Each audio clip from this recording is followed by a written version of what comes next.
रहीम, खुशामदीद ideal vision education में। आज मैं आपको बताऊंगा कि ज़्यादातर लोगों को ये मसला है कि यार आइकॉन जो है ना वो नज़र नहीं आते विंडोज इंस्टॉल होने के बाद।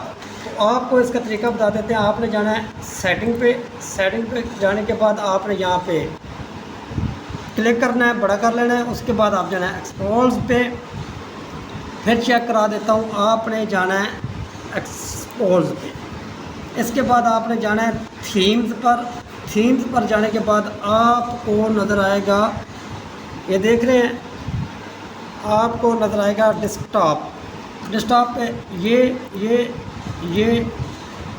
Apply okay. इतना सा भाईजान काम है जो आपको लोग नहीं बताते। फिर मैं आपको बता देता हूँ। इसको फ्रेश करेंगे, सेटिंग मुकम्मल हो जाएगी।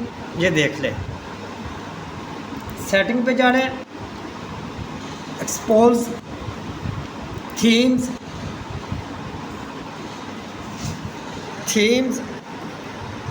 और डेस्कटॉप के आइकॉन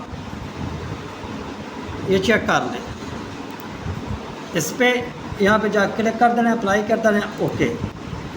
फिर मैं आपको एक दफ़ा बताने लगा हूँ। यहाँ पे जाएंगे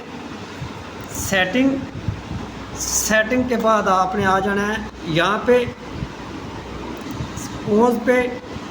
यहाँ से आपने आ जाना है थीम के बाद आपने आ जाना है डेस्कटॉप आइकॉन पे। तो यहाँ पे आकर क्लिक कर देनी है ओके। हमारी वीडियो को लाइक और शेयर ज़रूर कर दिया करें ताकि आपको हर आने वाली वीडियो मिल सके।